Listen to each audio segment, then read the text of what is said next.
5 नवंबर से लगातार 6 दिन चुनाव प्रचार करेंगे उद्धव ठाकरे। कुल 15 चुनावी सभा को करेंगे संबोधित।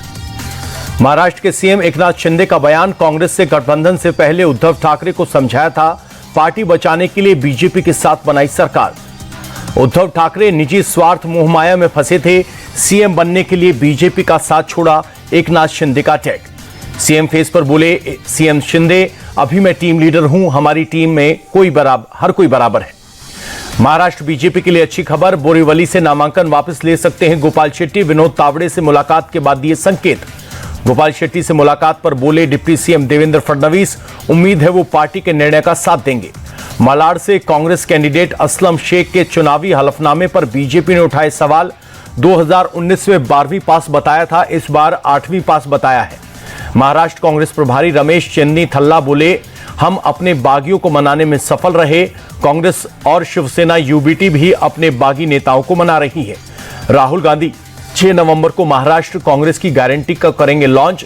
चेन्नीथल्ला बोले, हमारी गारंटी पर जनता को गुमराह कर रहे हैं PM.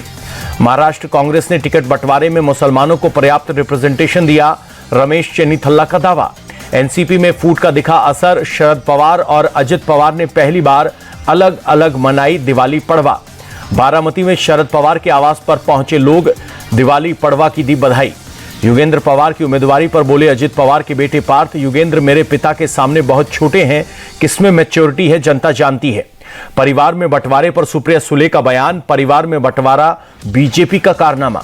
NCP chief Ajit Pawar का बयान, अलग अलग त्योहार मनाने का फैसला मेरा था, मेरे लोग लाइन में लगकर दिक्कत क्यों सही। शिवसेना यूबीटी सांसद अरविंद सावंत ने शाइना एनसी से मांगी माफी। इंपोर्टेड माल वाले बयान पर मांगी माफी। अरविंद सावंत बोले, 55 साल के पॉलिटिकल करियर में किसी भी महिला का अपमान नहीं किया, मुझे टारगेट किया जा रहा है। शिवसेना यूबीटी सांसद संजय राउत का बयान, शाइना एनसी बाहर से आई तो इंपोर्टेड हुई, अरविंद सावंत ने कोई अपमान नहीं किया। संजय राउत ने बीजेपी नेताओं को दिलाया याद, कहा सोनिया प्रियंका के बारे में बीजेपी नेताओं ने क्या कहा था। संजय राउत पर भड़के बीजेपी कैंडिडेट राहुल नार्वेकर, कहा उनके परिवार के बारे में बोला गया होता तो हंगामा खड़ा कर देते। मुंबा देवी सीट से शिंदे गुट की कैंडिडेट शाइना एनसी का बयान, अरविंद सावंत ने मुझ पर सेक्सिस्ट कमेंट किए, मैं इसका जवाब दूंगी। अरविंद सावंत की माफी पर बोली शाइना, अब केस वापस लेने का कोई सवाल नहीं बनता, उन पर कानूनी कार्रवाई करूंगी।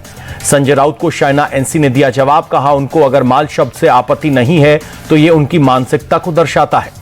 अरविंद सावंत पर भड़के सीएम शिंदे, कहा शाइना एनसी पर सावंत ने जो टिप्पणी की, बाला साहब ठाकरे होते तो मुंह तोड़ देते, बाला साहब ठाकरे होते तो अरविंद सावंत को बुरी तरह से डांटते। शिंदे गुट के नेता दीपक केसरकर का बयान। 4 नवंबर को झारखंड कांग्रेस जारी कर सकती है मैनिफेस्टो। 5 नवंबर को रांची और हजारीबाग में रैली करेंगे कांग्रेस प्रेसिडेंट खड़गे। 8 और 9 नवंबर को झारखंड जा सकते हैं राहुल गांधी, चुनावी सभा को करेंगे संबोधित। झारखंड के खूंटी में बोले सीएम सोरेन, हम लोग वादे से ज्यादा काम करने वाले लोग हैं। रांची में बोले बीजेपी सांसद दीपक प्रकाश, झारखंड के आदिवासी सबसे ज्यादा संकट में, सीएम सोरेन ने सिर्फ उनको ठगा है। रांची में बोले सीएम हेमंता, पीएम मोदी पर विपक्ष जब भी टिप्पणी करता है उसको नुकसान ही होता है। सीएम हेमंता ने हुसैनाबाद का नाम बदलने की दी सलाह, कहा भारतीय महापुरुषों के नाम पर होने चाहिए जगहों के नाम। जामताड़ा से कांग्रेस कैंडिडेट इरफान अंसारी की बढ़ी मुश्किलें, सीता सोरेन की बेटियों ने दर्ज कराई एफआईआर। इरफान ने सीता सोरेन पर की थी अभद्र टिप्पणी। जेडीयू प्रवक्ता नीरज कुमार का सवाल, लालू जी स्टार प्रचारकों की लिस्ट में शामिल लेकिन दिखते क्यों नहीं। जन स्वराज चीफ प्रशांत किशोर का बयान, सीएम नीतीश और जीतन राम मांझी दोनों को खुद नहीं पता वो कब राजद और बीजेपी के साथ चले जाएंगे।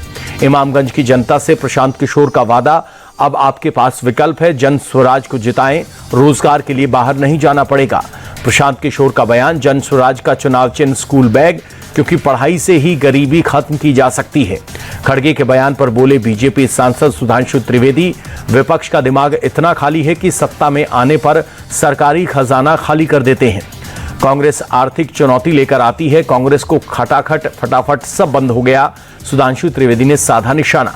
गिरिराज सिंह ने कांग्रेस पर साधा निशाना, कहा इनके झूठे वादे में हिमाचल और कर्नाटक की जनता आ गई, राहुल और खड़गे को माफी मांगनी चाहिए। चुनाव आयोग से गिरिराज सिंह की मांग, कांग्रेस के झूठे वादों पर चुनाव आयोग को एक्शन लेना चाहिए। देशवासियों का अनुभव है, कांग्रेस जनता से झूठे वादे करती है और पूरा नहीं करती। बीजेपी नेता राहुल नार्वेकर का बयान। शिवसेना यूबीटी सांसद प्रियंका चतुर्वेदी बोली, पीएम मोदी पहले अपना देखें, जनता के किए वादे को पूरा करने में विफल रहे हैं। पीएम मोदी के बयान पर कर्नाटक के डिप्टी सीएम डीके शिवकुमार का पलटवार। कहा, हमारी गारंटी देश में सुधार कर रही है, वे राजनीति देखते हैं। डिप्टी सीएम केशव प्रसाद मौर्य का अटैक। कहा, अखिलेश का पीडीए परिवारवाद, दंगाई और अपराधियों का गठबंधन। केशव प्रसाद मौर्य बोले, बीजेपी के पीडीए में प्रगति, विकास, सुशासन जनता जानती है, असली पीडीए कौन लेकर आया। यूपी में बटेंगे तो कटेंगे के नारे पर गरमाई सियासत। अखिलेश यादव बोले, सीएम योगी का नकारात्मक नारा उनकी निराशा और नाकामी का प्रतीक। बटेंगे तो कटेंगे को अखिलेश यादव ने देश के इतिहास का सबसे बुरा नारा बताया। कहा, डराकर एक करने की कोशिश। बीएसपी चीफ मायावती ने दिया नारा। कहा, बीएसपी से जुड़ेंगे तो आगे बढ़ेंगे, आगे सुरक्षित भी रहेंगे। बीएसपी के उपचुनाव में लड़ने के फैसले से बीजेपी और सपा की नींद उड़ गई है, मायावती का बयान। यूपी बीजेपी के नेता मोहसिन रजा बोले, उपचुनाव में कानून व्यवस्था और सुशासन हमारा मुद्दा है, सपा को जनता अच्छी तरह से जानती है। भारत को दूसरा बांग्लादेश नहीं बनने देना है, इसलिए बटोगे तो कटोगे नारा नहीं है, मंत्र है। केंद्रीय मंत्री गिरिराज सिंह का बयान। मुंबई में उत्तर भारतीय बटेंगे तो पिटेंगे का लगा पोस्टर। उत्तर भारतीय सेना ने कई जगहों पर लगाया पोस्टर। मेदिनीपुर उपचुनाव पर बीजेपी नेता दिलीप घोष का बयान। टीएमसी भय का माहौल बनाकर चुनाव जीतने की कोशिश करती है। ट्यूनीशिया के 3 अफ्रीकी हाथियों को गुजरात के जामनगर के वंतारा में नया जीवन। 28 से 29 साल की 2 मादा और 1 नर अफ्रीकी हाथी को मंगाने के लिए भेजा गया चार्टर्ड प्लेन। पैसों की तंगी से जूझ रहे ट्यूनीशिया के एक प्राइवेट जू ने वंतारा से किया था संपर्क। दुनिया के सबसे प्रतिष्ठित वन्यजीव बचाव केंद्रों में से एक है अनंत अंबानी का वंतारा। 5 नवंबर से शुरू होगा संसद का शीतकालीन सत्र, 20 दिसंबर को होगा समाप्त। दिल्ली में आयोजित एक प्रोग्राम में बोले विदेश मंत्री जयशंकर, भारत खुद को वैश्विक मित्र के तौर पर स्थापित कर रहा है। लद्दाख के न्योमा में बीआरओ बनाएगा सबसे ऊंचा एयरफील्ड। एलएसी से 46 किलोमीटर की दूरी पर उतर सकेंगे फाइटर जेट्स। दिल्ली के ट्रांसपोर्ट नगर में विश्वकर्मा पूजा में शामिल हुए अरविंद केजरीवाल। कहा, मैं सिर्फ काम करना जानता हूं, किसी को गाली नहीं दी। दिल्ली की जनता से केजरीवाल की अपील, फिर एक बार आपकी सरकार बनाए, बिजली पानी का बिल माफ करेंगे, पेंडिंग काम को पूरा करेंगे। 8 महीने में जेल में था, एलजी सरकार चला रहे थे, एक भी विकास का काम नहीं किया, अरविंद केजरीवाल का आरोप। यूपी के सीसामऊ से सपा कैंडिडेट नसीम सोलंकी के मंदिर जाने पर बवाल। मुस्लिम जमात के चीफ ने जारी किया फतवा। मौलाना मुफ्ती शाहबुद्दीन रजवी बरेलवी की सलाह, नसीम सोलंकी शरीयत की मुजरिम, वो दोबारा कलमा पढ़ें। फतवे से खंडेश्वर मंदिर के भक्त हुए नाराज। हरिद्वार से गंगाजल मंगाकर मंदिर का किया शुद्धिकरण। गोवर्धन पूजा के अवसर पर गोरखनाथ मंदिर परिसर में सीएम योगी ने गोवंश को खिलाया खाना।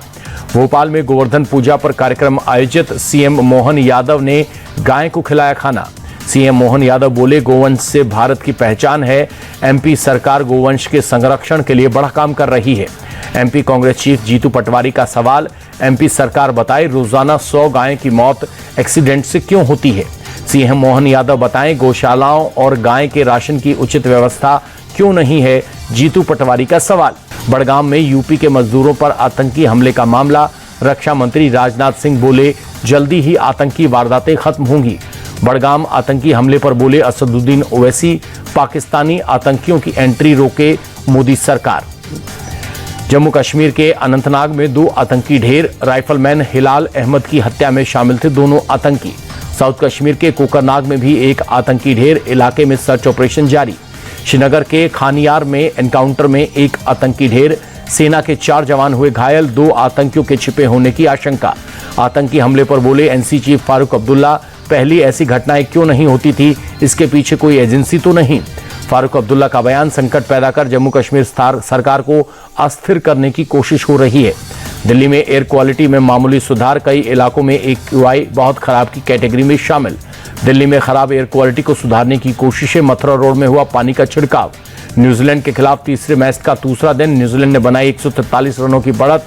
भारत की तरफ से रविंद्र जडेजा ने 4 विकेट और अश्विन ने 3 विकेट झटके। ऋषभ पंत ने न्यूजीलैंड के खिलाफ टेस्ट में भारत के लिए सबसे तेज अर्धशतक लगाया। 36 गेंदों पर 50 रन पूरे किए। ऋषभ ने कुल 59 गेंदों पर 60 रन बनाए।